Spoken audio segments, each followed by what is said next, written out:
Muy buenas tardes, hermanos, hermanas. Bienvenidos a nuestro estudio de los días jueves. Los jueves estamos estudiando un panorama general de cada uno de los libros que tenemos en nuestra Biblia, recordando que la Biblia es un libro y a la vez es una gran biblioteca. De hecho, eso significa la palabra Biblia, una biblioteca. Sin embargo, esta semana se nos complicó un poco por los horarios y por nuevas actividades que han surgido, gracias a Dios, como es la visita y la capacitación que el Señor nos permite realizar los jueves en la mañana con nuestros hermanos en el penal de Pacho. Les pedimos también de sus oraciones para que los que estamos yendo tengamos la fidelidad, la salud, el ánimo para seguir edificando a estos hermanos. Y entonces el día de hoy, de manera extraordinaria, vamos a meditar en algo diferente, pero que de alguna manera refuerza lo que venimos aprendiendo sobre cada uno de los libros que tenemos en nuestro canon. Canon es otra palabrita clave que yo espero no se les olvide. Canon significa vara o regla de medir. Y cuando decimos que la Biblia es un canon, estamos diciendo que tenemos una vara que nos dirige, una vara por la cual somos medidos, reglas por las cuales nuestra vida es dirigida, y esa es la Biblia. Por eso a veces a la Biblia se le llama canon, a veces se le llama Biblia, a veces se le llama Sagradas Escrituras, pero son conceptos que cada uno de nosotros tiene que empezar a entender y a desarrollar. Bien, yo creo que vivimos en tiempos muy difíciles, tiempos no solamente de delincuencia, de depravación moral, sino que en el ámbito de la fe, en el contexto del cristianismo, estamos también pasando por momentos muy complicados en donde la palabra de Dios tiene un papel muy importante. Bueno, pues en medio de esos tiempos, el apóstol Pablo nos da algunos principios sobre las Sagradas Escrituras. De hecho, el tema de hoy se titula Las Sagradas Escrituras en la perspectiva de Pablo. Hoy vamos a hablar de las Sagradas Escrituras en la perspectiva del apóstol Pablo. ¿Se ha preguntado usted qué es la Biblia? Bueno, hoy lo vamos a ver. ¿Se ha preguntado usted cuál es la capacidad o el poder que tienen las Sagradas Escrituras? Hoy lo vamos a examinar. ¿O cómo debemos predicar o utilizar las Sagradas Escrituras? La segunda carta a Timoteo, capítulo 3, con toda probabilidad, fue la última carta escrita por el apóstol Pablo. Y lo sabemos porque en esta carta, Pablo le dice a Timoteo, llegado, él ha terminado con su carrera cristiana, ha guardado la fe, va a ser sacrificado, y esos versículos dejan mucho que ver con respecto a que Pablo está escribiendo probablemente el último de sus documentos. Pero el capítulo 3, versículo 1, inicia con un tema en particular: la descomposición social en la que el apóstol y la gente que lo rodeaba vivía y cómo esto seguiría latente hasta nuestros días. Dice el versículo 1, también debes saber esto, que en los postreros días vendrán tiempos peligrosos, porque habrá hombres amadores de sí mismos, avaros, vanagloriosos, soberbios, blasfemos, desobedientes a los padres, ingratos, impíos, sin afecto natural, implacables, calumniadores, intemperantes, crueles, aborrecedores de lo bueno, traidores, impetuosos, infatuados, amadores de los deleites más que de Dios. Y esto es muy peligroso, dice el verso 5, porque tendrán apariencia de piedad, tendrán apariencia de ser personas que adoran o sirven a Dios, pero negarán la eficacia de ella. A estos evita. Entonces, este capítulo inicia con una advertencia sobre la descomposición social y los peligros que experimenta el cristiano en un mundo que caracteriza a los postreros días o a los últimos tiempos. Sin embargo, en el capítulo 3, versículo 14, el consejo de Pablo para su joven aprendiz Timoteo es el siguiente. Noten lo que le dice Pablo a Timoteo. 3:14. Pero persiste tú en lo que has aprendido y te persuadiste, sabiendo de quién has aprendido. Y con toda probabilidad nosotros sabemos que Timoteo había aprendido de varias personas, pero personas clave en su vida. Yo no sé si usted se ha dado cuenta que Dios en nuestra vida a personas clave, personas que llegan con un propósito en particular para nuestra vida. En el caso de Timoteo, las personas que le habían instruido y de las cuales Timoteo había aprendido eran tres en particular. El primero y el más cercano en el texto era el mismo apóstol Pablo. Pablo lo había instruido y Timoteo había aprendido de él. Vean ahí en el mismo capítulo 3, versículo 10. Pero tú has seguido mi doctrina, conducta, propósito, fe, longanimidad, amor, paciencia, persecuciones, padecimientos, como los que me sobrevinieron en Antioquía, en Iconio, en Listra. Persecuciones que he sufrido y de todas me ha librado el Señor. Así que, en un sentido, el maestro de Timoteo era Pablo. Por eso le llama hijo en la fe. Sin embargo, hay otras dos personas que son clave en la vida de Timoteo. Ustedes lo saben. Su abuela y su madre. Loida y Eunice. Me parece que es en esta misma carta, capítulo 1, versículo 3, que Pablo manifiesta que los maestros de Timoteo no solamente han sido él, sino también su abuela y su madre. El impacto de una abuela y una madre cristiana es muy importante, porque puede determinar el rumbo de un ser humano. Dice el verso 3. Doy gracias a Dios, al cual sirvo desde mis mayores, desde los más antiguos, con limpia conciencia, de que sin cesar me acuerdo de ti en mis oraciones noche y día, deseando verte al acordarme de tus lágrimas para llenarme de gozo, trayendo a la memoria la fe no fingida que hay en ti. Estaba Pablo convencido de que Timoteo era un verdadero hombre de fe. Pablo estaba convencido de que Timoteo era un verdadero creyente, porque su fe es una fe no fingida. Y le dice, la cual habitó primero en tu abuela Loida y en tu madre Eunice, y estoy seguro que en ti también. Así que cuando el capítulo 3, versículo 14,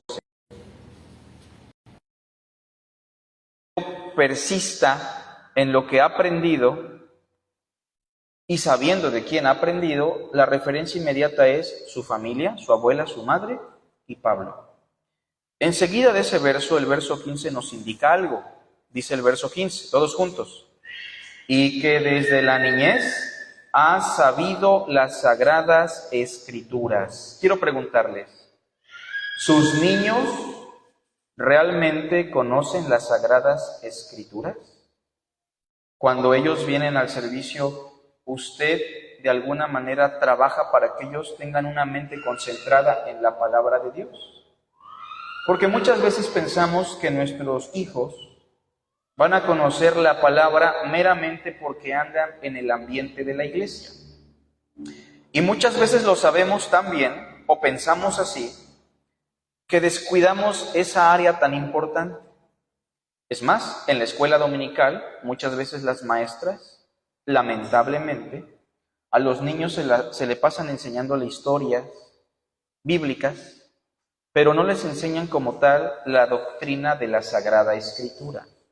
Y debemos preguntarnos, ¿un niño tiene potencial para aprender la Biblia o no?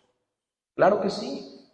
Entonces usted debe preocuparse que cuando sus niños vengan a la iglesia, escuchen la palabra, que su mente esté enfocada en la palabra, que ellos puedan percibir el valor de las Sagradas Escrituras.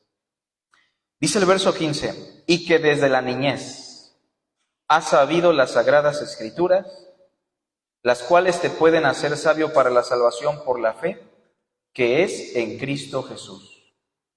Toda la Escritura es inspirada por Dios y útil para enseñar, para redarguir, para corregir, para instruir en justicia, a fin de que el hombre de Dios sea perfecto, enteramente preparado para toda buena obra. Te encarezco delante de Dios y del Señor Jesucristo, que juzgará a los vivos y a los muertos en su manifestación y en su reino, que prediques la palabra, que instes a tiempo y fuera de tiempo, redarguye, reprende, exhorta con toda paciencia y doctrina. Las Sagradas Escrituras, en la perspectiva del apóstol Pablo. ¿Qué era la Biblia para Pablo? Bueno, primero vamos a preguntarnos, ¿existía la Biblia en tiempos de Pablo, hermanos? ¿Sí o no? ¿Cómo ven? ¿Sí? El hermano vencido. ¿Sí o no, hermano? Bueno, la respuesta es sí existía la Biblia, pero existía en otras condiciones y no existía toda la Biblia que nosotros tenemos. Existía parte de la Biblia que tenemos nosotros hoy. Cuando Pablo dice que desde la niñez ha sabido las Sagradas Escrituras, Pablo se está refiriendo no al Nuevo Testamento, claro está, porque el Nuevo Testamento en esos años apenas estaba en desarrollo, apenas estaba en elaboración. Pablo se refiere a las Sagradas Escrituras en referencia a los libros que estaban en el Antiguo Testamento.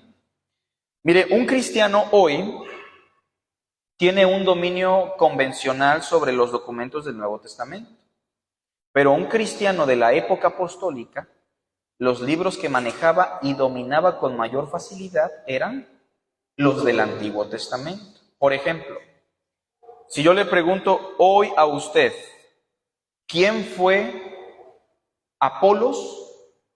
De seguro que muchos ya saben quién fue Apolos, ¿verdad que sí? Y si no lo sabe, entonces debería leer el Nuevo Testamento, con urgencia. Pero, con toda seguridad, un cristiano de la era apostólica, si le preguntábamos quién fue Baruc, de seguro que sabía quién era Baruc. Pero, ¿un cristiano sabe quién fue Baruc? Está un poquito difícil. ¿Quién fue Baruc? Bueno, no es un personaje que nos suene tanto. En ese sentido, las Sagradas Escrituras ya existían, pero de manera incompleta, y existían en otras condiciones. Esto que tenemos aquí se conoce como un códice. ¿Qué es un códice? Es un libro empastado, ¿se entiende? Nosotros tenemos un libro empastado que fue inventado por el mundo de Occidente, pero en el mundo del Medio Oriente y en el mundo antiguo, la gente no tenía códices, no tenía libros empastados. Lo que tenían eran rollos. Bueno, tiempo atrás lo que tenían eran una especie de piedra o tablas donde se escribían los escritos, como fueron las tablas del pacto con Moisés, ¿lo recuerda? Con el tiempo utilizaron una alga marina que se conocía como papiro. Después utilizaron pieles de animales, que se conocieron como pergaminos. Pero solamente el libro de Isaías, parece, tenía metros de largo. ¿Se imagina lo complicado que era para un maestro decir, vamos a Isaías capítulo 2? Bueno, ahí está fácil, ¿no? Pero decir, vamos a Isaías capítulo 53, pues yo creo que ni él solito podía abrir el rollo, ¿no? Era un poquito complejo, aparte de que ese tipo de material se cuarteaba, se echaba a perder, pero en medio de todo eso Dios preservó su palabra.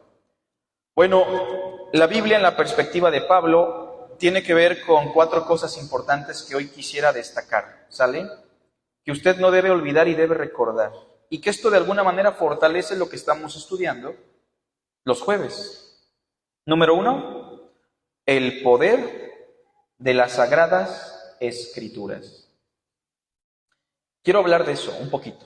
El poder de las Sagradas Escrituras.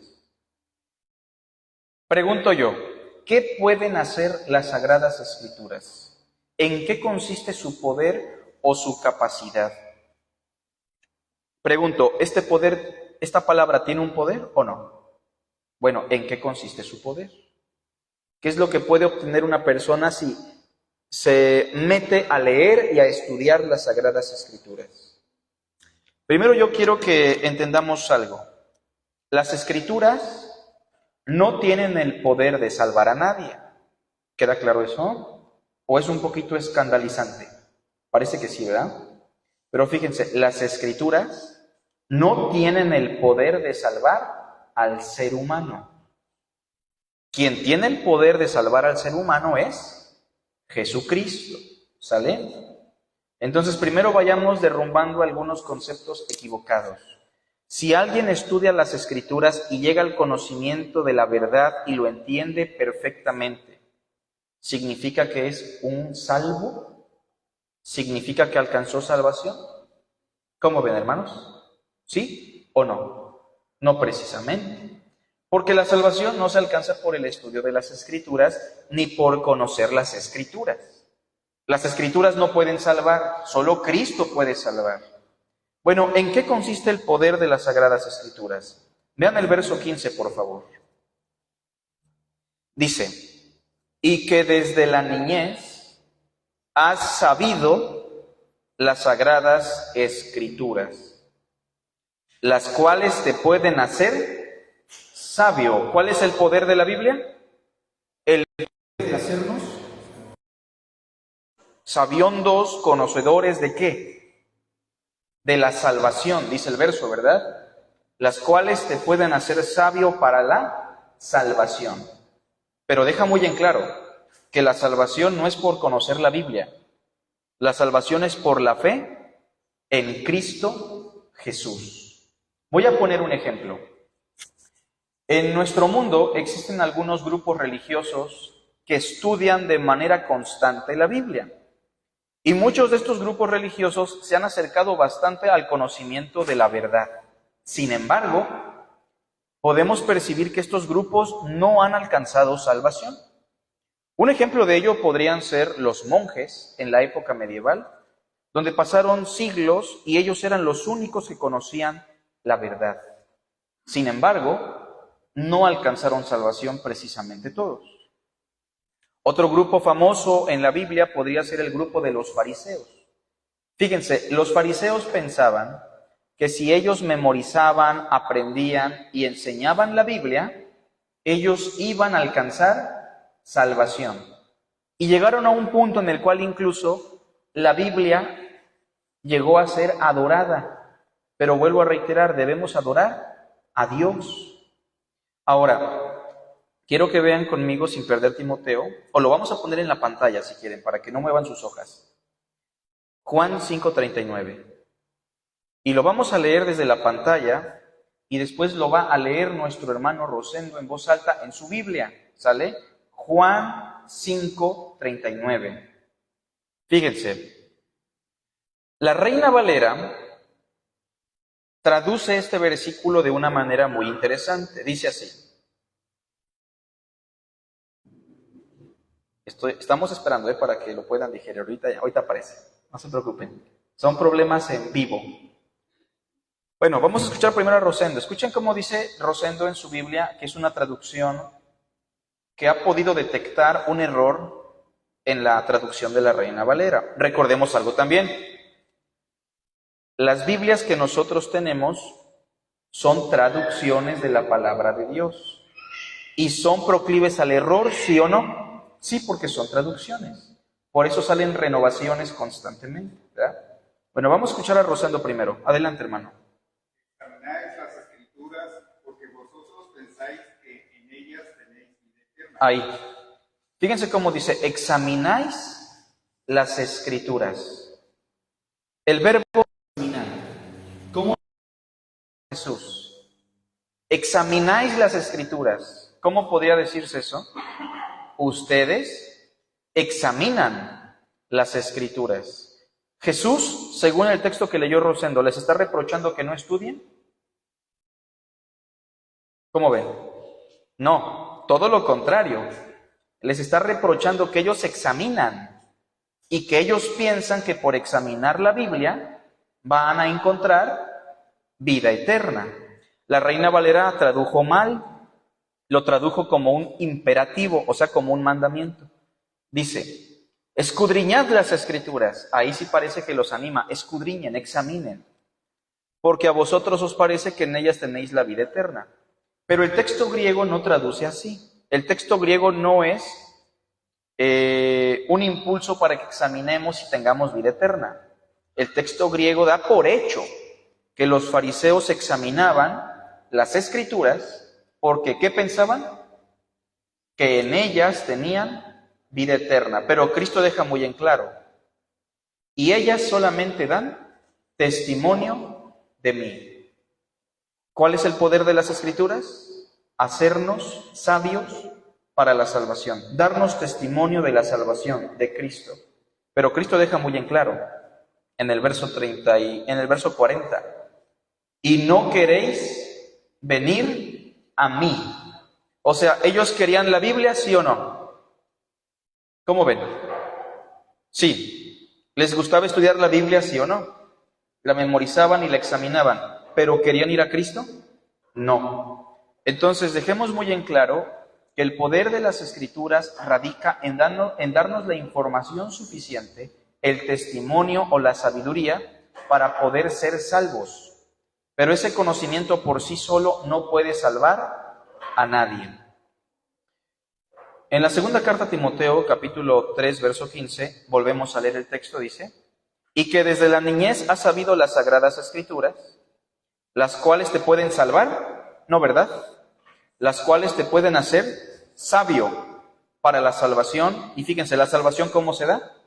Por la fe en Cristo Jesús. ¿Sí queda claro eso, verdad, hermanos?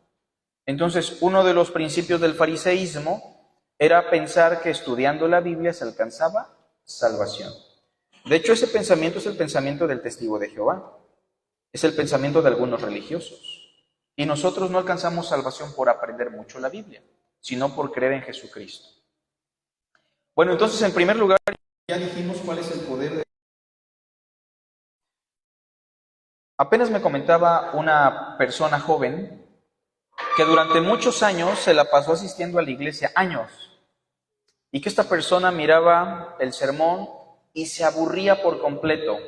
Bueno, es que de antemano esta persona no quería escuchar realmente, o sea, esta persona era atraída por sus padres, era atraída por la familia, no le quedaba de otra porque era básicamente un pequeñito.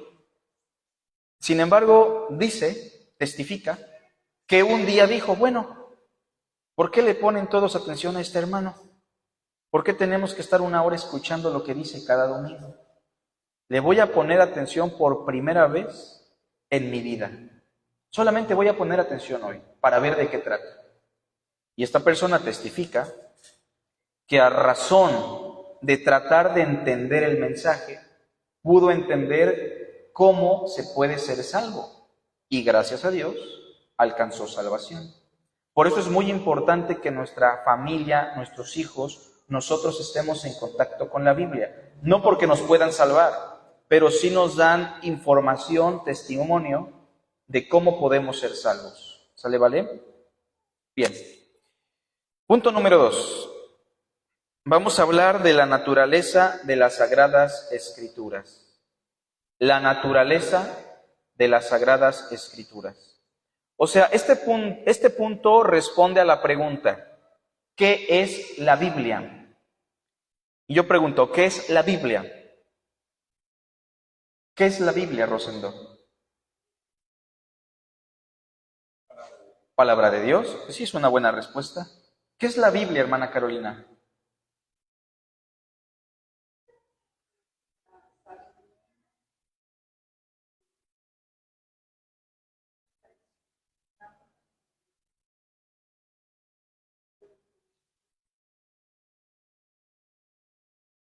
Muy bien, ¿sí?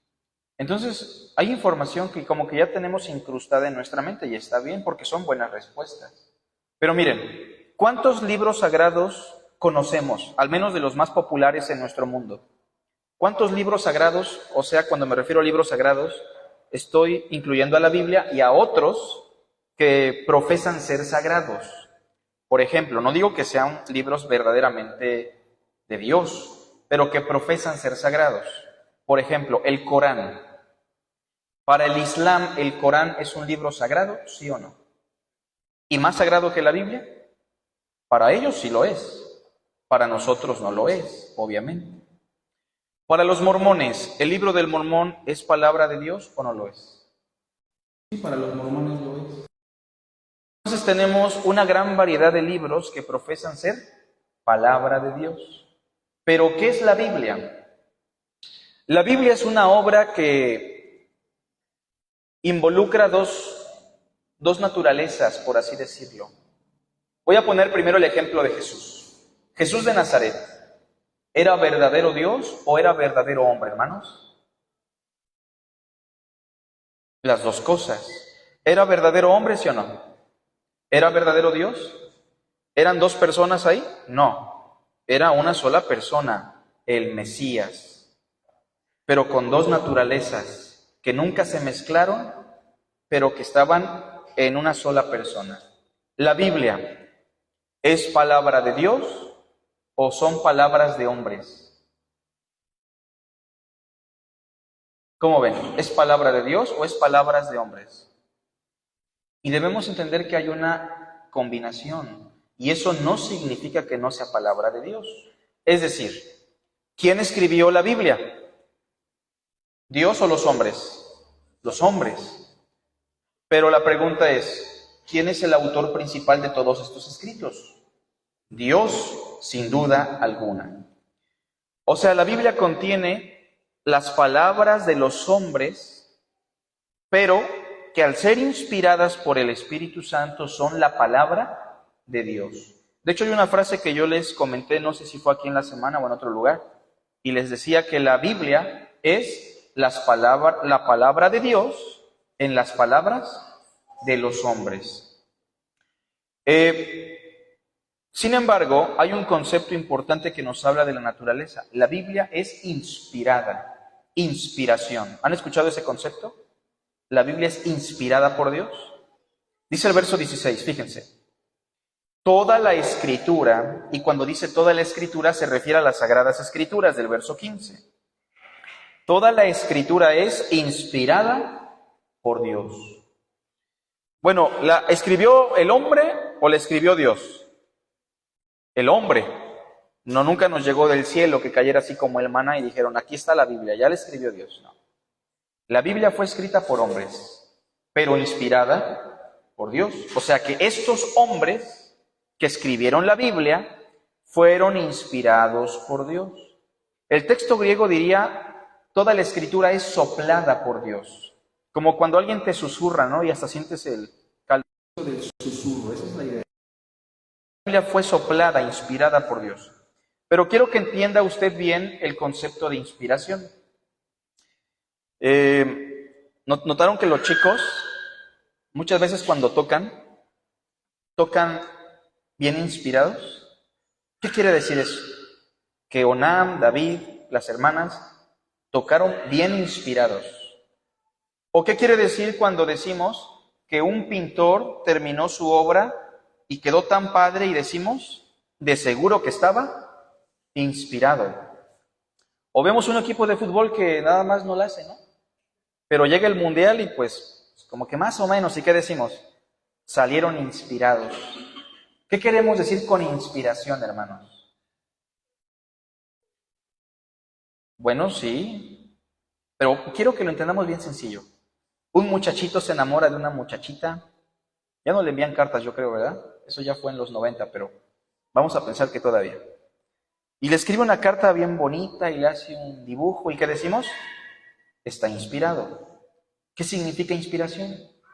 Significa que hay algo que lo está influenciando, que domina su pensamiento, ¿se entiende? Que domina sus emociones. Hay una influencia de por medio. Tal vez el pintor fue influenciado por un paisaje. Tal vez el grupo de fútbol fue influenciado por la porra que estaba ahí, echándole muchas porras. Tal vez los músicos estaban influenciados porque leyeron su Biblia antes de venir y dijeron, no, es que Dios es muy maravilloso, majestuoso. Pero inspiración en una palabra es influencia. ¿Se entiende? Es decir, la Biblia, al igual que Cristo, como lo poníamos de ejemplo, contiene dos naturalezas. La Biblia es obra de los hombres y es obra de Dios. Es la palabra de Dios, ¿cómo es la frase? En las palabras de los hombres. La palabra de Dios en singular, en las palabras en plural de los hombres. Vean conmigo, por favor, la segunda carta de Pedro, que es otro texto importante, que alguna vez ya lo vimos, pero vale la pena recapitular. Segunda de Pedro, por favor, 1:21. Bueno, vamos a leer desde el 20 para que entendamos que se refiere a la Biblia. ¿Lo tenemos? Es más, usted puede percibir ese concepto otra vez. ¿Qué es inspiración, dijimos? Influencia, ¿sale? O sea, la hermana Guille se levanta un día, ve el clima bien bonito, dice, hoy me dieron ganas de hacer un poco.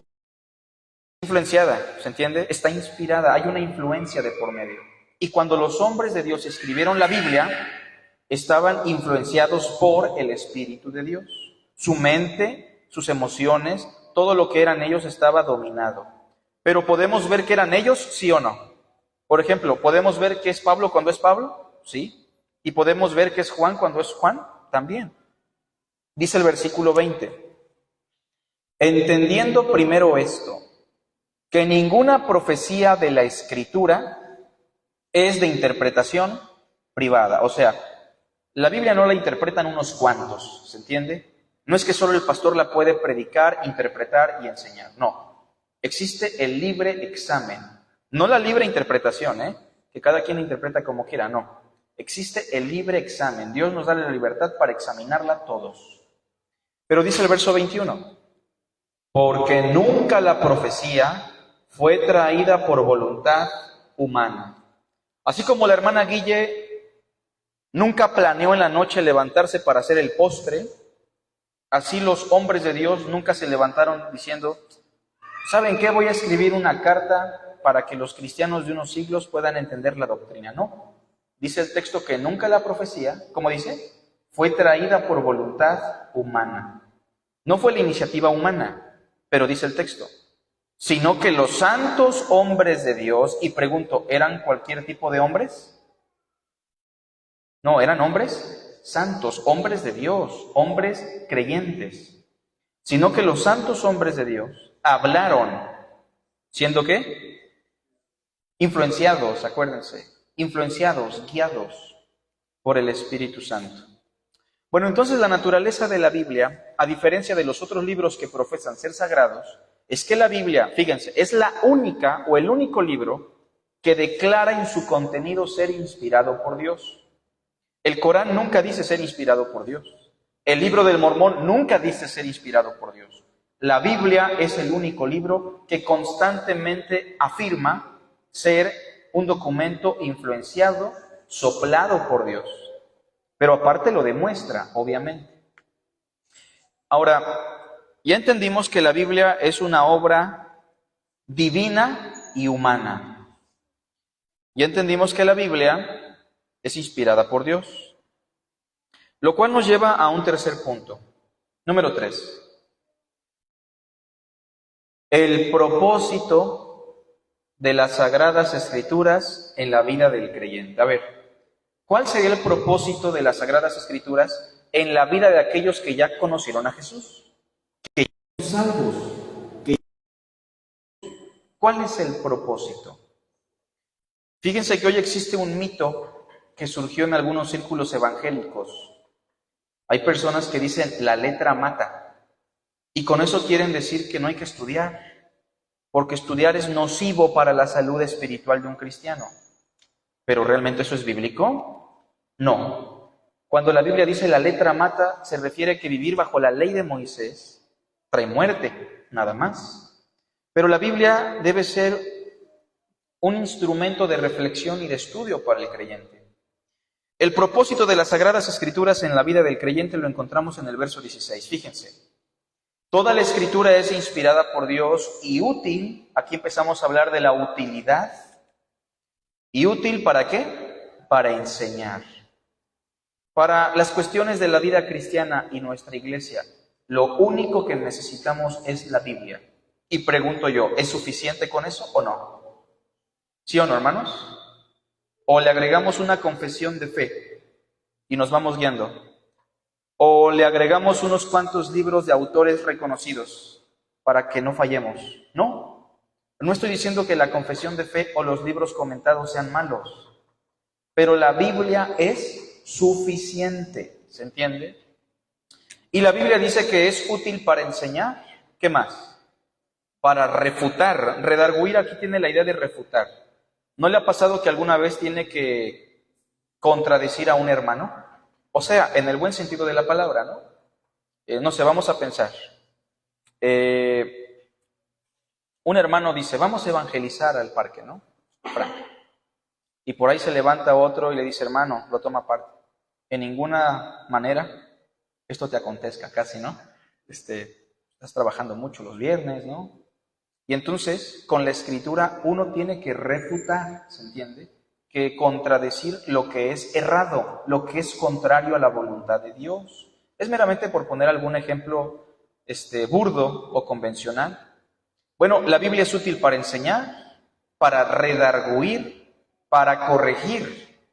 ¿Le ha tocado alguna vez hablar con un hermano que está fallando? Regularmente cuando pasa eso nos cuesta un poquito, ¿no? Porque se mezclan emociones, la amistad, cuestiones personales. ¿No le ha pasado a usted? Que dice, híjole, el pastor está fallando en esto, pero pues, ¿para qué le digo, no, si es el pastor? No, si aparte es mi amigo y nos llevamos muy bien.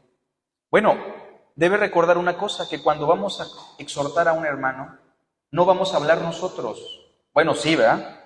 Pero lo que vamos a hablar es lo que dice la Biblia. Cuando aconsejamos y corregimos, debemos hablar conforme. A mí me sorprende mucho que personas hoy día proclaman, cuando están en situaciones difíciles, es que ya le pedí consejo al pastor, o ya le pedí consejo a los pastores, o a los líderes. Y cuando les preguntamos, ¿y cuál fue la base bíblica que te dieron? La respuesta es, bueno, no me leyeron la Biblia, no me explicaron ningún pasaje, pero de acuerdo a su experiencia, de acuerdo a sus conocimientos, me dieron consejo. Hermanos, eso es peligrosísimo, porque la Biblia es útil para enseñar, ¿qué más? Para redarguir, para corregir, para instruir en lo que es justo. Debemos ser personas justas y la Biblia nos enseña lo que es justo, lo que es correcto, lo que es recto para Dios. Y el propósito lo tenemos también en el verso 17. ¿Cómo dice? A fin de que el hombre, obviamente que está incluyendo a las hermanas, por hombre se entiende todo cristiano, a fin de que el hombre de Dios, la mujer de Dios, sea maduro. Perfecto, aquí tiene la idea de maduro, completo. ¿Sale? Que no le falte nada. A fin de que el hombre de Dios sea perfecto, enteramente preparado para toda buena obra. Sí, es la Biblia la que nos prepara para buenas acciones, para toda buena obra. Entonces, sí debemos dejar en claro que cuando un creyente no tiene contacto con la Biblia, obviamente su vida espiritual se va a ver muy afectada. Capítulo 4, versículo 1, número 4 de nuestro sermón para terminar, hermanos. Número 4. Vamos a hablar de la predicación de las Sagradas Escrituras. Primero quiero preguntar, ¿todos deberíamos proclamar las Escrituras o no? ¿Cómo ven? Todos. Ahora, esto debe quedar muy en claro. Cuando abordamos a una persona en un taxi, como el otro día vi a mi hermano Aurelio, o en el parque, o en el trabajo, está de más hablarle de nuestra experiencia personal. Que si estuve al borde de la muerte y yo te quiero hablar de Dios porque Él me sanó, es algo muy bonito. Pero eso no es el mensaje que debemos proclamar. ¿Se entiende? Nunca veremos a Saulo de Tarso evangelizando a las personas contándoles su experiencia. Lo que les contaba era el mensaje de las Escrituras. Ahora, dice el capítulo 4, verso 1, fíjense, la predicación de las Escrituras incluye varios aspectos. El primero, dice ahí, te encargo delante de Dios y del Señor Jesucristo, que juzgará a los vivos y a los muertos en su manifestación y en su reino. O sea, ante esa realidad, Timoteo, y que delante de Dios y delante de Cristo estás parado en este mundo, delante de todo eso te encargo, dice el versículo 2, todos juntos, que prediques la palabra. En el contexto de Timoteo, ¿a qué se refiere Pablo con la palabra? A las Sagradas Escrituras. Estamos en el contexto inmediato, ¿verdad? A veces la palabra hace referencia a Jesús. La palabra también se le llama a Jesús muchas veces. En el principio era la palabra, y la palabra era con Dios, y la palabra era Dios. Pero en este contexto se refiere a las Sagradas Escrituras. Dice, que prediques la palabra. Ahora, dice el texto, que instes a tiempo y fuera de tiempo. Esta expresión lo que quiere decir es, hazlo siempre, hazlo en todo momento, hazlo a cada rato. No te limites en cuanto al tiempo. Si hay oportunidad, predica la palabra. ¿Cómo podemos predicar la palabra? Dice el versículo, redarguye. ¿Se acuerdan que arriba decía que era útil para redarguir o para refutar? Bueno, aquí dice redarguye, reprende, corrige, exhorta. Bueno, todo eso es bueno, pero ¿cómo lo debemos hacer? Deben existir dos elementos. El predicador debe contener dos elementos. Cuando enseña, corrige, exhorta, confronta, refuta, tiene que contener dos características. ¿Cuáles son? La paciencia. O sea, cuando instruimos a una persona o la corregimos, a veces vamos bien enojados, ¿no? Y es que este hermano es tremendísimo y es como estos ericitos que traen espinitas y ahorita le vamos a decir lo que la Biblia dice y lo que le vamos a decir es verdad, ¿sí o no? Probablemente sí. Pero a Dios le interesa también nuestra actitud. ¿Y cómo debe ser? Con toda paciencia. No importa si es el mismo demonio, por así decirlo. A nuestros hermanos debemos confrontarles con la verdad, pero con mucha paciencia. ¿Tiene usted paciencia con los hermanos? ¿O luego los quiere entregar a Satanás, ¿verdad? Porque a veces nos queremos saltar todo, la paciencia, y de una vez les damos cuello. Pero dice el versículo, con toda paciencia, ¿y qué más? Doctrina. Bueno, puedes confrontarlo bien buena onda y con mucha paciencia, pero si no hay doctrina, ¿qué se lleva? Nada más la imagen de una persona bonachona que le dio buenos consejos y se acabó. Y eso puede funcionar algunas veces, pero esa fachada necesita ser deshecha porque la doctrina, la enseñanza y la paciencia de Dios pueden ser eficaces en la enseñanza, la confrontación, la instrucción, lo que sea. Fíjense, ahorita fuimos a Pacho en la mañana y yo me pude percatar que es diferente enseñar en la iglesia a enseñar en ese lugar. Porque enseñar en la iglesia implica que muchos hermanos o la gran mayoría domina la Biblia, ¿no? Domina conceptos, domina un lenguaje. Y hablar con nuestros hermanos de Pacho difícilmente puede ser igual, porque ellos no dominan todos la Biblia igual, No todos dominan el mismo concepto, los mismos términos teológicos. ¿Pero qué debemos tener? Paciencia. Pero eso no significa que vamos a rebajar el nivel de la Escritura y vamos a enseñar otras cosas que sean más atractivas para ellos. Eso no significa que vamos a ir a darles un espectáculo musical o que vamos a ir a darles testimonios bonitos, no. Lo vamos a tratar de ejecutar de una manera que puedan entender, pero que la doctrina esté presente y que seamos pacientes. Bueno, dice el versículo 3, que debemos predicar a sabiendas de que vienen tiempos difíciles. Dice, porque vendrá tiempo cuando no soportarán. Eso significa sufrir. No soportarán, no van a tolerar la sana doctrina. De hecho, cuando se habla de los falsos profetas, la Biblia dice, muchos los seguirán, muchos seguirán sus disoluciones. Pero de antemano, la sana doctrina es como un repelente al ser humano. Y dice que muchos no soportarán la sana doctrina, no la van a tolerar.